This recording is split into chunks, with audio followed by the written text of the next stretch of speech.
오늘의 말씀은 골로새서 3장 20절에서 21절까지입니다. 다 같이 합독하시겠습니다.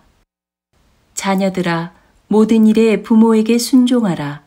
이는 주 안에서 기쁘게 하는 것이니라. 아비들아, 너희 자녀를 노엽게 하지 말지니 낙심할까 함이라. 아멘. 할렐루야. 네, 우리 앞뒤 좌우로 한번 인사하시겠습니다. 천이 되고 강국이 됩시다. 우리 서로 한번 인사하시겠습니다. 천이 되고 강국이 됩시다. 아멘.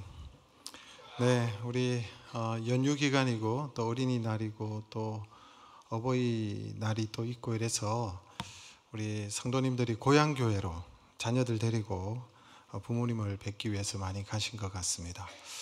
적어도 1년에 3차례는 고향교회를 섬기는 것도 좋겠다 생각합니다. 명절 2번 그리고 이 어버이날이 있는 2주간에는 자녀들을 데리고 고향에 가셔서 고향교회도 섬기고 예배도 드리고 부모님들과 함께 떡을 떼고 또 함께하는 그런 시간도 참 좋을 것 같아요. 네, 고향이 없고 오직 주님만 바라볼 수밖에 없는 우리들은 이 자리에 있지만 그래서 고향교회를 찾는 것도 참 좋을 것 같습니다. 얼마나 기쁨이 될까 하는 생각도 가집니다. 네, 5월은 우리가 아는 대로 가정의 달입니다. 어린이 주일이죠, 오늘이. 또 다음 주는 어버이 주일 이렇게 우리가 지킵니다. 이렇게 어린이 주일이 있고 또 어버이 주일이 있는 이유가 뭘까요? 네, 우리는 하나님을 섬기고 하나님을 경외하는 사람인데 하나님을 섬기고 경외하는 사람들은 가정도 건강한 가정이 되는 것입니다. 부모도 잘 섬기고 자녀들도 잘 양육할 수밖에 없는 존재들이죠. 그래서 그런 맥락에서 또 우리 가정의 중요성을 알고 또 부모된 우리가 또 자녀된 우리가 하나님의 말씀 앞에 귀를 기울여야 되는 시간이기도 하고 또 성경을 보면 이런 부모와 자녀에 대한 가르침이 굉장히 많이 나타나는 것을 볼 수 있습니다. 이만큼 가정이 중요하다는 것이죠. 그래서 가정의 달을 지키고 또 어린이 주일 또 부모님 어버이 주일을 우리가 지킨다고 생각이 듭니다. 한국 교회에 이 어버이 주일이 생긴 것은 선교사님들이 또 교회를 중심으로 어머니 날을 지킬 것을 권면하는 것에서 비롯되어졌습니다. 처음에는 어버이 주일이 아니라 어머니 주일이었어요. 1930년 6월 15일 구세군이라는 교단이 있죠. 구세군에서 처음으로 어머니 주일을 지키기 시작한 것이 어버이 주일의 시초가 되었습니다. 우리나라에 어버이날이 있지 않습니까? 5월 8일 날. 이 어버이날이 생기게 된 것도 어버이 주일의 뜻을 일반인들에게 알리기 위해서 이승만 대통령이 1955년 5월 둘째 주일, 그날이 이전에는 어머니 주일이었는데 그 5월 8일을 어머니 날로 이승만 대통령이 확정 짓고 공포를 한 이후에 이 어머니 날로 지켜지다가 1960년도에 기독교에서 어머니 주일을 어버이 주일로 개칭을 하게 됩니다. 따라서 정부도 1973년 어머니 날을 어버이날로 고치면서 이렇게 우리가 어버이날로 5월 8일을 지키고 있는 것입니다. 이렇게 어버이날도 한국 교회에서부터 시작되었다는 사실을 우리가 알 수가 있는 것이죠. 그만큼 이 가정의 중요성과 또 부모님과 자녀들에 대한 그런 생각들이 다른 것이 바로 한국 교회의 모습이다 생각합니다. 그래서 오늘 본문의 말씀을 가지고 부모와 자녀에게 주시는 말씀을 한번 우리가 살펴보기를 원합니다. 그 전에 우리가 한 가지 먼저 알아야 될 것이 있습니다. 가정은 혹 자녀가 없으면 완전한 가정이 아니라고 생각하는 그런 생각을 가진 분들이 있어서 먼저 이 부분을 우리가 분명히 하기를 원합니다. 여러분, 자녀가 없어도 가정은 완전한 가정입니다. 우리는 쉽게 가정이라고 하면 남편과 아내가 있고 또 자녀가 있는 것으로 생각합니다. 물론 이것이 가장 상식적인 가정의 모습이죠. 그러나 문제는 이렇게 생각하면 자녀가 없으면 완전한 가정이 아니라고 생각하고 온전치 못한 가정이라고 생각하게 되면 여러분, 자녀가 없는 가정은 당사자가 부끄럽게 생각하고 뭔가 잘못된 것이라고 생각할 수가 있는데 그렇지 않다는 것입니다. 성경에 보면 가정은 남편과 아내, 즉 부부로 이루어짐을 우리에게 분명하게 말씀하고 있습니다. 창세기 2장 24절 말씀 같이 읽겠습니다. 남자가 부모를 떠나 그의 아내와 합하여 둘이 한 몸을 이룰지노라. 여러분, 이게 가정입니다. 남자가 부모를 떠나서 아내와 한 몸을 이루는 것이 가정이다. 이것이 온전한 가정이라고 성경에 말씀하고 있습니다. 자녀에 대한 언급이 없어요. 자녀에 대한 언급이 없지만 이것으로 완전한 가정이라는 것입니다. 그 다음, 자녀가 있을 수도 있고 없을 수도 있잖아요. 말하자면 자녀의 문제는 하나님의 주권입니다. 자녀는 하나님이 주시기 때문에 그렇습니다. 하나님께서 자녀를 줄 수도 있고 안 줄 수도 있습니다. 주시면 감사한 일이지만 없어도 여러분 정상적인 가정입니다. 자녀가 없어도 그 자체로 완전한 가정이라고 할 수가 있는 것이죠. 여러분, 그러나 우리는 자녀 주심에 대해서 소망을 가지고 기도를 해야 된다고 생각합니다. 남자와 여자가 하나가 되어서 가정을 이룬다면 자녀에 대한 소망을 가지는 것이 성경적입니다. 성경에 보면 자녀가 없는 가정들이 한결같이 여러분 자녀에 대한 그 소망을 가지고 하나님 앞에 바라고 기도하고 있지 않습니까? 믿음의 조상이었던 아브라함도 여러분 100세가 될 때까지 하나님 앞에 간절히 간구했을 때 이삭이라는 아들을 주셨어요. 그리고 여러분 한나의 가정도 여러분 한나에게 자녀가 없어서 하나님 앞에 간절히 하나님 앞에 자녀를 주실 것을 간구할 때에 사무엘이라는 선지자를 하나님께서 주시지 않습니까? 여러분 마노아의 가정에도 자녀가 없어서 하나님 앞에 간구할 때 삼손이라는 아들을 주셨어요. 신약 성경에 보니까 여러분 사가랴의 엘리사벳의 가정에 자녀가 없을 때에 하나님 앞에 간절히 포기하고 있었다가 하나님 앞에 하나님께서 그 가정에 자녀를 주시지 않았습니까? 그 자녀가 세례 요한입니다. 이처럼 가정에 자녀가 없는 그 가정은 하나님 앞에 소망을 가지고 기도해야 된다고 저는 생각합니다. 물론 자녀를 양육하는 것이 어렵고 힘이 들고 경제적인 부담도 있겠지만 그러나 자녀를 양육하면서 주시는 하나님의 놀라운 은혜들이 있습니다. 자녀를 가져야만이 가질 수 있는, 누릴 수 있는 기쁨과 즐거움이 있다는 사실을 아셔야 되는 것입니다. 그것은 우리가 경제적으로 짐을 지는 것보다 훨씬 큰 기쁨이 있기 때문에 자녀에 대한 소망은 가져야 된다고 말씀을 드리는 것입니다. 무엇보다도 우리가 자녀를 키워보면 무엇을 느낍니까? 하나님의 사랑을 자녀를 양육하면서 우리가 실감하는 거예요. 아, 하나님 아버지의 마음이 이런 마음이셨겠구나. 하나님께서 이렇게 나를 사랑하시겠구나. 이런 마음을 가지고 그것을 피부로 실감할 수 있는 거예요. 그러면서 우리의 믿음과 신앙이 자라는 것을 볼 수가 있습니다. 또한 우리를 키워주신 육신의 부모님에 대한 고마움과 그분들의 마음을 우리가 알게 되면서 부모에 대한 깊은 마음들이 여러분 흘러가는 것을 보게 되는 것이죠. 또 자녀를 양육하면서 여러분 우리의 삶이 어떻게 됩니까? 자녀를 양육할 때 우리의 삶이 확장되고 자녀를 양육할 때 우리의 삶이 더 풍성하게 되고 자녀를 통해서 하나님의 놀라운 은혜들이 흘러가고 축복이 흘러가는 사실을 우리가 느끼게 되는 것입니다. 그러므로 하나님께서 우리의 가정에 자녀를 주신 것이 얼마나 놀라운 축복이고 얼마나 큰 상급인지 모르는 거예요. 그런 의미에서 하나님께서 자녀를 우리에게 주시기를 우리가 소망하면서 각 가정들은 사실은 자녀에 대한 소망을 가지되 3명 이상의 자녀를 소망하시기를 주님의 이름으로 축복합니다. 여러분 3명 이상은 자녀를 생산해야 돼요. 그것은 하나님의 주권이지만 우리의 소망은 그렇게 가져야 되는 거예요. 왜냐하니까 우리에게 하나님께서 어떻게 말씀하셨습니까? 생육하고 번성하라. 그걸 여러분 예사로 들으시면 안 돼요. 생육하고 번성해야죠. 그러려면 여러분 둘은 똑같아지잖아요. 셋 이상을 낳아야 여러분 생육하고 번성하는 그 말씀과 그 말씀에 순종하는 것입니다. 그런 마음을 가지고 있을 때 하나님께서 은혜를 주시고 여러분 자녀를 주시면 감당할 수 있는 능력도 주시는 거예요. 그런 믿음을 가지고 하나님 앞에서 자녀를 양육하는 그래서 다자녀의 은혜가 있기를 주님의 이름으로 축복합니다. 우리 젊은 분들은 잘 새겨 들으시면 좋을 것 같아요. 자녀를 통해서 주시는 은혜들이 너무나도 크다는 사실입니다. 자, 그러면 부모와 자녀에게 주시는 말씀을 우리가 한번 살펴볼까요? 오늘 본문에 보니까 먼저 자녀에게 주시는 말씀이 있습니다. 우리 20절의 말씀 같이 읽겠습니다. 자녀들아 모든 일에 부모에게 순종하라.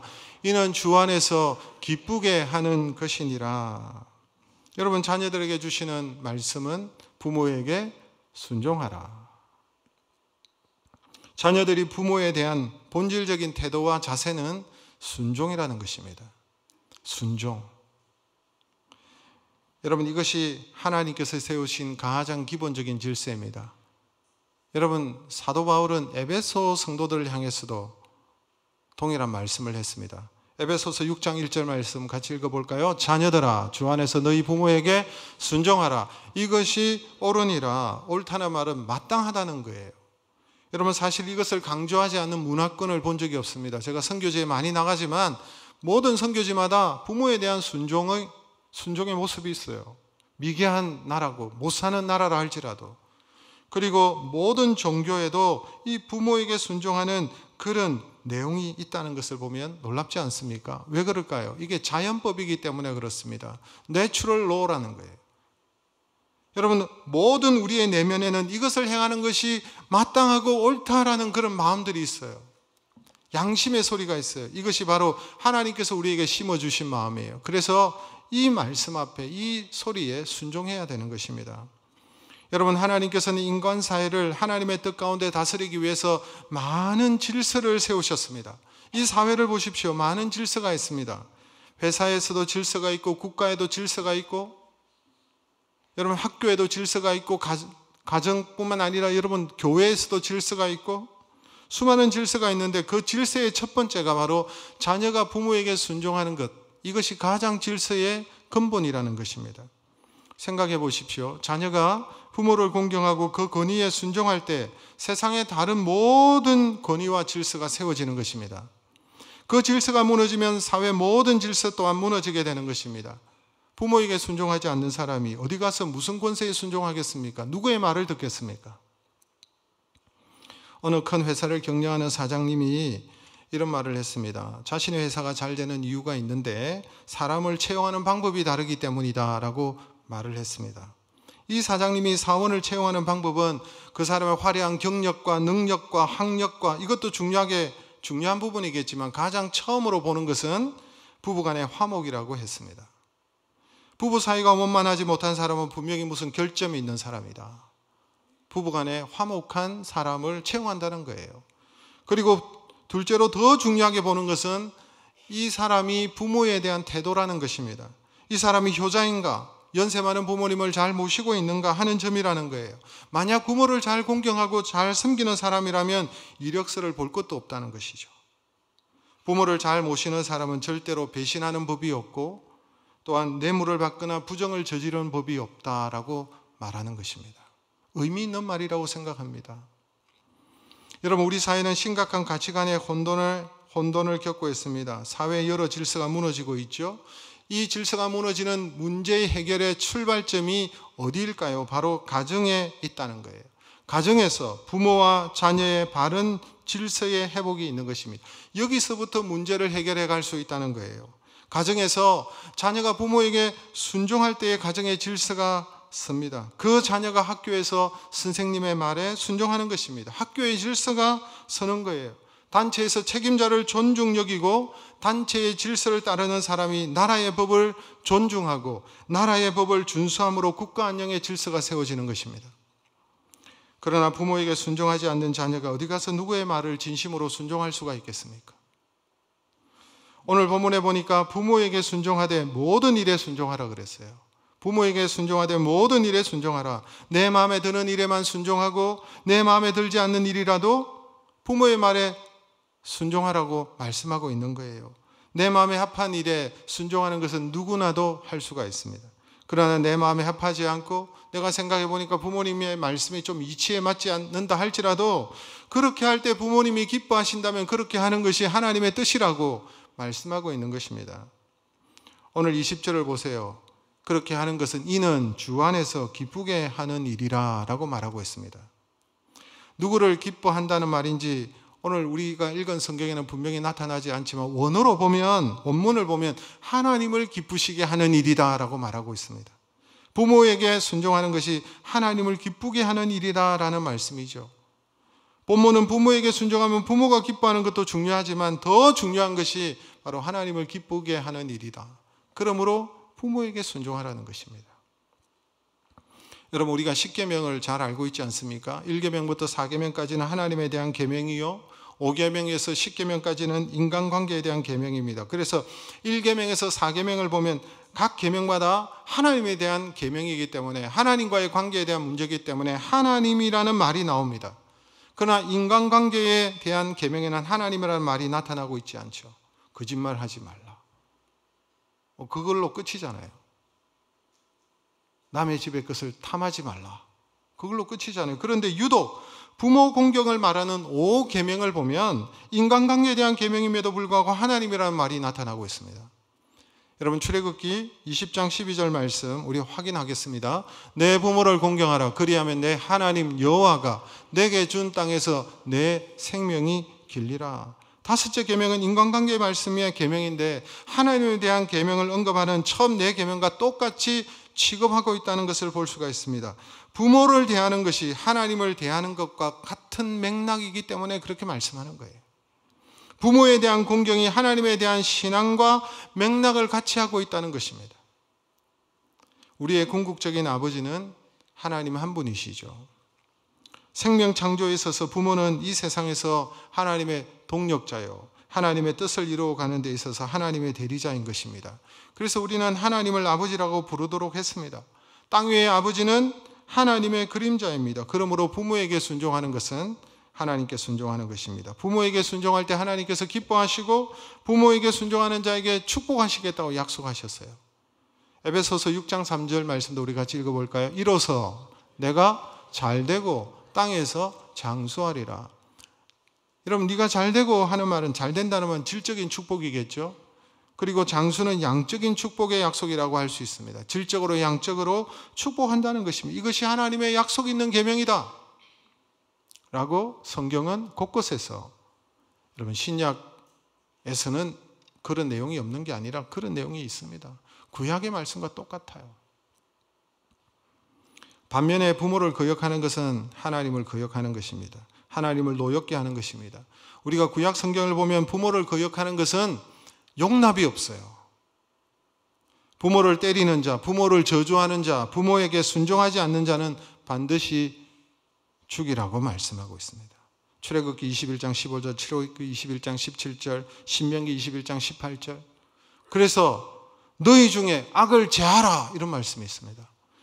그러니까 부모에게 순종하지 않는 것은 하나님 앞에 불순종하고 하나님 앞에 순종하지 않는 것이라는 거예요. 여러분, 그래서 불효는 하나님에 대한 불경만큼 중요하게 다루고 있다라는 것입니다. 불효자는 하나님의 심판을 받을 것입니다. 부모에게 순종할 때 하나님께서 기뻐하십니다. 그래서 하나님께서 기뻐하시기 때문에 부모에게 순종하는 자에게 질적인 축복, 양적으로 땅에서도 하늘에서도 하나님께서 복을 주실 줄로 믿습니다. 그래서 자녀된 저와 여러분이 잘 마음에 새겨서 부모님의 말씀 앞에 순종하시기를 주의 이름으로 축복합니다.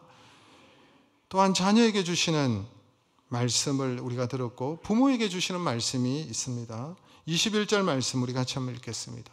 아비들아, 너희 자녀를 노엽게 하지 말지니 낙심할까 함이라. 아비들에게, 부모된 우리에게 하나님께서 자녀들에게 어떻게 하라?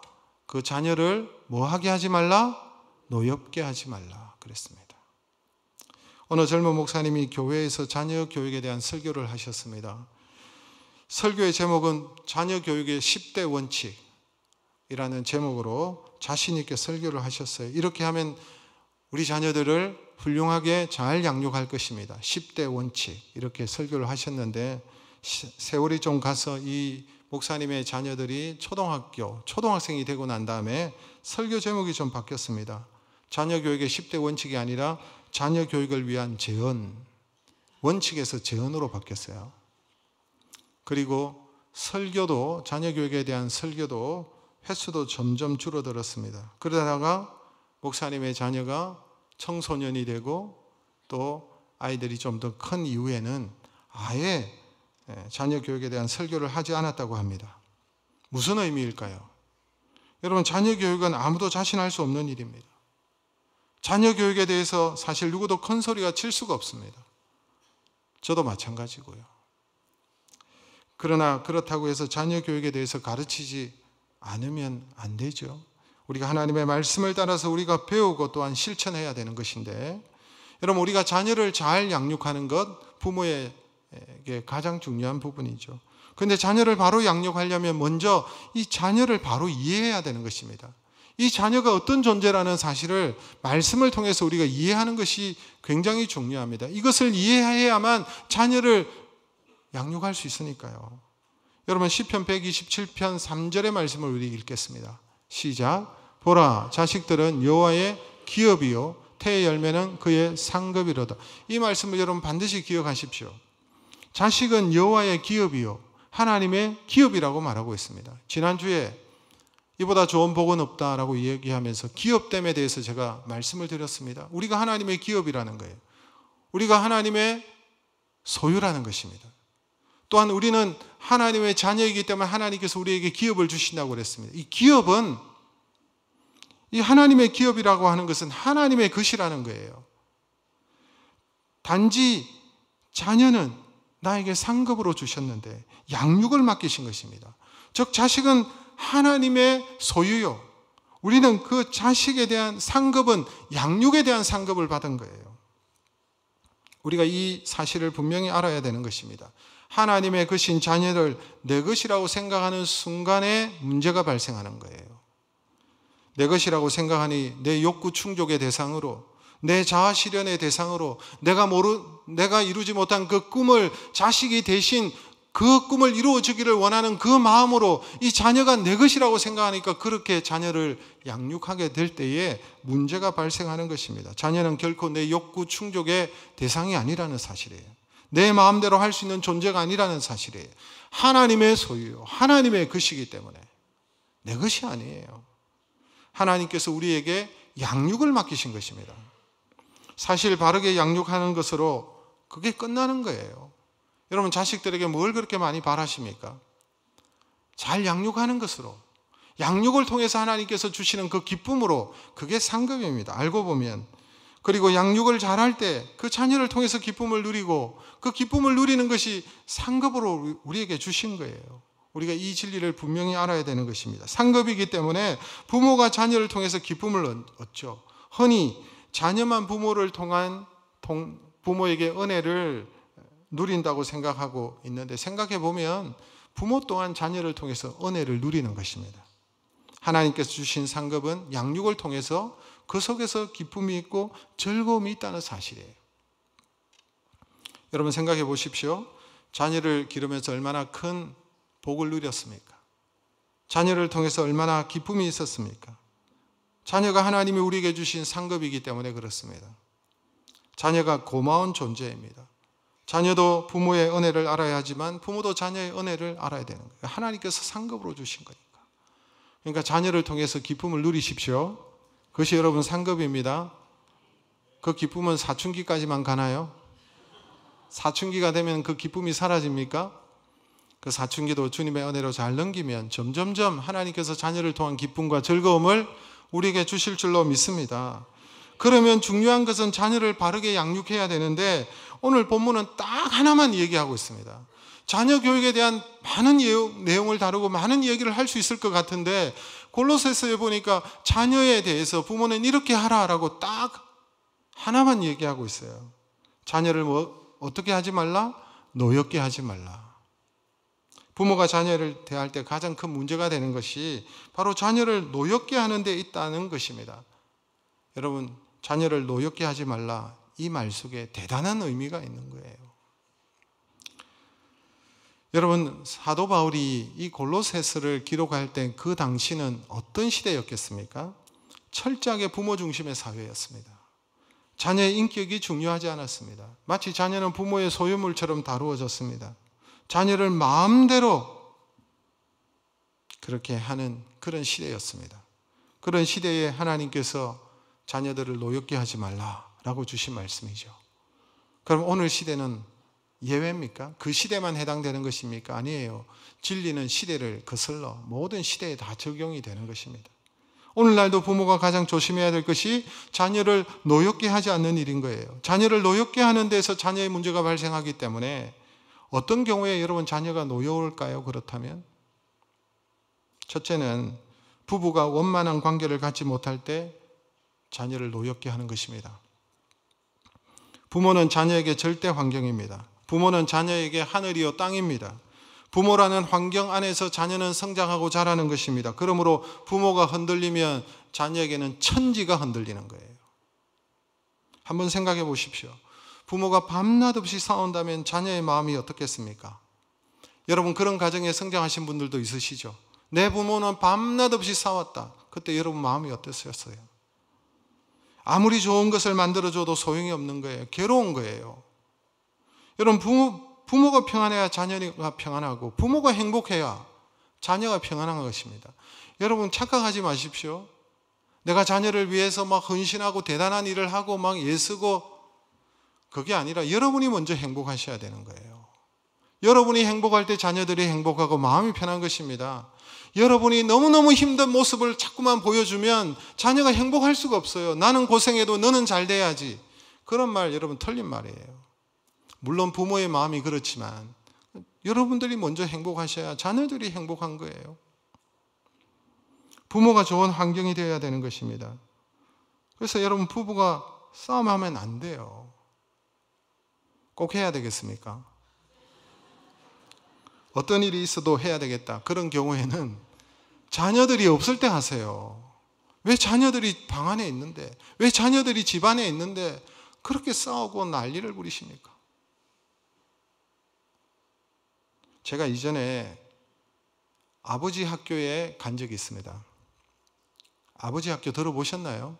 제가 30대 젊은 목사 때 갑자기 제가 섬기고 있는 교회에 우리 담임 목사님께서 저보고 가정사역을 맡기시는 거예요. 30대 새파란 목사가 가정사역을 맡기고 뭐 아버지 학교를 인도하고 부부 학교를 인도하라는데, 그리고 뭐 결혼 예비학교도 인도하고 그랬었는데 이게 뭐 감이 안 오잖아요.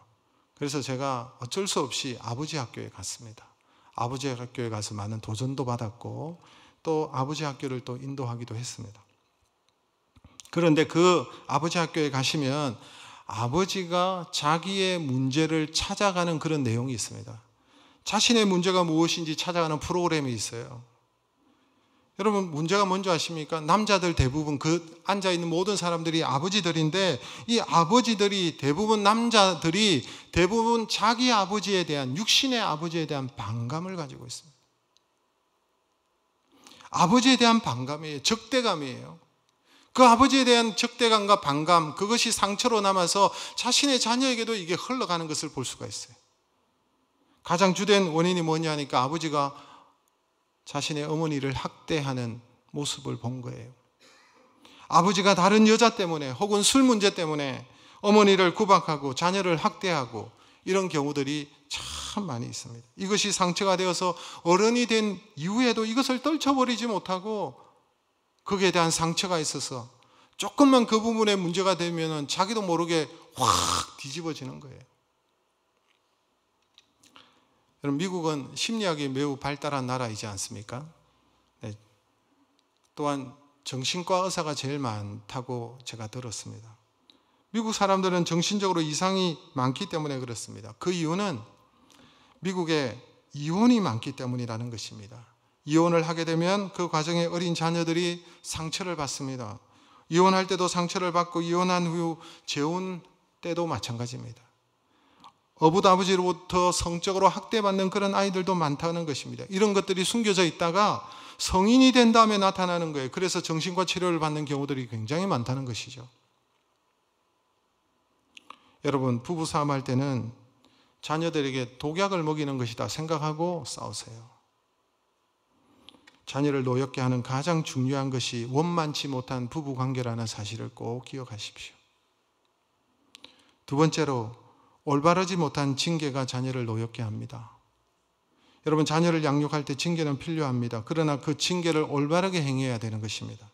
올바른 징계는 비록 지금 우리 자녀가 이해하지 못한다 할지라도 나중에 깨닫게 되면 부모에게 감사합니다. 오히려 나를 징계한 것에 대해서 감사하게 생각합니다. 그러나 그 징계가 올바르지 못하는 경우에는 그 자녀를 노엽게 하게 되고 그 자녀의 마음에 상처를 주게 되고 자녀를 잘못된 길로 가게 만들 수도 있다는 사실입니다. 그러므로 징계할 때 조심해서 하셔야 됩니다. 그러므로 징계를 하기 위해서는 먼저 성경에 입각하여서 분명한 행동의 한계를 정해주시고 그것을 위반할 때 어떤 징계를 받게 되는지도 미리 알려주셔야 되는 거예요. 아무런 가르침도 없이 갑자기 징계를 하면 아이가 받아들일 수가 없는 거예요. 성경적 원리에 따라 한계를 미리 정해주고 그것을 위반할 때 징계한다는 것을 미리 알려줄 때에 여러분, 그런 다음에 잘못할 때 징계하면 아이가 건강하게 성장할 수 있습니다. 특히 아이들이 죄의 성품으로 행동했을 때는 책망해야 되는 것입니다. 그러나 실수했을 때는 책망하지 말아야 되는 거예요. 죄의 성품으로 하는 행동이 있습니다. 이것은 징계예요. 예를 들면 거짓말을 하는 것, 이것은 실수가 아닙니다. 죄의 성품입니다. 그러므로 징계해야 되는 것입니다. 그러나 무엇을 깨뜨렸다, 이것은 실수입니다. 그게 아무리 고가의 가치 있는 거라 할지라도, 수천만 원짜리라 할지라도 그것을 깨뜨린 것은 실수인 것입니다. 그런데 부모들이 징계할 때는 징계하지 않고 실수를 두고는 화를 내고 징계를 합니다. 거짓말은 그냥 넘어가면서 실수는 소리를 지릅니다. 이래서는 징계가 바로 될 수 없는 것이죠. 여러분, 징계에는 일관성이 있어야 되는 것입니다. 일관성이 없을 때 자녀는 노엽게 되는 것입니다. 예를 들어서 부모가 기분이 좋을 때는 아무리 잘못해도 그냥 쉽게 넘어가고는, 그러나 부모가 기분이 나쁘고 힘들 때는 아이가 크게 잘못하지 않았는데도 과잉 반응을 일으키면서 징계를 합니다. 일관성 없는 징계, 자녀가 여러분 혼돈스럽습니다. 그리고 징계는 인격적으로 해야 되는 것입니다. 단둘이 있을 때 징계하셔야 됩니다. 사람들이 많이 있는 곳에서 그렇게 하시면 안 됩니다. 간혹 보면 길에서 자녀들을 막 야단을 치는 어머니들을 가끔 보입니다. 그거 여러분 잘못된 훈육입니다. 단둘이 있을 때 하십시오. 징계할 때는 또한 징계의 원인이 사랑임을 가르쳐야 되는 것입니다. 그리고 징계한 후에 위로해야 됩니다. 강하게 징계하고 나무라고 난 다음에 그 아이의 마음을 여러분 어루만져 줘야 되지 않겠습니까? 혹 부모가 잘못 알고 징계하지 않을 일을 징계했다면 부모는 반드시 자녀에게 용서를 빌어야 되는 것입니다. 그런 일이 있을 수 있습니다. 실컷 화를 내고 꾸짖었는데 알고 보니까 아이 잘못이 아니에요. 잘못 알았어요. 그런 경우 그냥 넘어가서는 안 되죠. 자녀를 노엽게 하는 일입니다. 자녀에게 자초지종을 이야기하고 아빠가 실수하고 잘못 알아서 그랬다고 얘기하고 자녀에게 용서를 빌어야 되는 것입니다. 저도 그런 적이 여러 번 있습니다. 징계는 필요합니다. 그러나 징계는 참으로 어려운 것입니다. 징계를 바로 할 때 유익이 되지만 바르게 하지 못할 때는 오히려 해가 될 수 있다는 것입니다. 바르지 못한 징계는 자녀를 노엽게 합니다. 그리고 마지막으로 한 가지만 더 생각하면 본이 되지 못할 때 자녀를 노엽게 하는 것입니다. 생각해 보십시오. 자기는 전혀 그렇게 행동하지 않으면서 말만 가지고 자녀를 가르치면 자녀가 어떻게 생각하겠습니까? 매사에 본이 되어야 되는 것입니다. 부모가 자녀에게 존경받아야 되는 거예요. 여러분, 간혹 자녀들이 잘못된 길을 갈 때 이유 없는 반항이다 이렇게 말하는 분들이 있더라고요. 자녀들이 막 삐뚤어져 가면 이유 없는 반항이다. 여러분, 정말 이유가 없겠습니까? 이유를 몰라서 그렇지 나름대로 다 아이들이 그렇게 행동할 때는 다 이유가 있는 거예요. 이유 있는 행동이라는 사실입니다. 부모가 본이 되지 못하기 때문에 그런 경우가 대부분입니다. 사실은 이 점에 깊이 우리 부모로서 반성해야 되는 것입니다. 여러분, 21절에 보니까 노엽게 할 때, 이렇게 자녀를 노엽게 할 때 자녀가 낙심할 수 있음을 말씀하고 있습니다. 낙심케 할까 함이라. 21절에 그 말이 무슨 말입니까? 잘못된 길로 갈 수 있다는 것입니다. 자녀를 노엽게 하면 자녀들이 잘못되게 갈 수 있다는 거예요. 생각해 보면 갈수록 여러분 이 세상이 악해질 것입니다. 앞으로 얼마나 이 세상이 더 악할 수 있겠습니까? 우리의 자녀들이 살아가는 미래를 생각하면 캄캄해지는 경우입니다. 경건한 하나님의 사람들이 살아가기에 점점 어려운 환경들이 되어져 갈 것입니다. 그러나 우리는 이 세상은 악하고 부모된 우리는 너무나도 연약하고 우리도 실수가 많고 우리도 자녀 앞에서 하지 말아야 될 그런 모습들이 얼마나 많이 자녀들에게 비추어졌겠습니까? 그러므로 우리는 기도할 수밖에 없는 거예요. 그러므로 우리의 잘못이 무엇인가를 깊이 깨닫고 지금부터라도 우리 자녀들을 바르게 양육하려고 애를 써야 되는 것입니다. 부모도 실수하고 넘어질 수 있고, 우리 교회 안에도 이혼한 가정들이 있고요. 또 자녀들에게 상처를 입히고 많은 어려움을 줬던 우리의 지난날의 모습들이 있기 때문에 우리가 하나님 앞에 엎드려야 되는 것입니다. 하나님 부족한데, 하나님 연약한데 긍휼히 여겨주시고, 하나님께서 온전한 부모가 되어주시고, 하나님께서 우리에게 지혜를 주셔서 자녀를 잘 양육할 수 있도록 은혜를 달라고 우리가 기도해야 될 줄로 믿습니다. 하나님께서 우리를 불쌍히 여기시고 자녀를 잘 양육할 수 있는 은혜를 우리에게 베풀어 주실 것입니다. 하나님께서 맡기실 때는 감당할 수 있는 은혜도 주시는 거예요. 최선을 다하고 하나님을 의지할 때 어려운 세대이지만 우리의 자녀들을 잘 양육할 수 있게 될 줄로 믿습니다. 그래서 먼저 남편과 아내가 서로 사랑하고 순종하는 아름다운 관계 위에서 자녀들은 부모에게 순종하고 부모는 자녀를 잘 양육할 때 행복하고 건강한 가정을 이루게 될 줄로 믿습니다. 오늘 주신 말씀 앞에 순종함으로 행복한 가정을, 건강한 가정을 이루어가는 우리 열린 하나님교회 모든 성도들 되시기를 주님의 이름으로 축복합니다. 오늘 이 말씀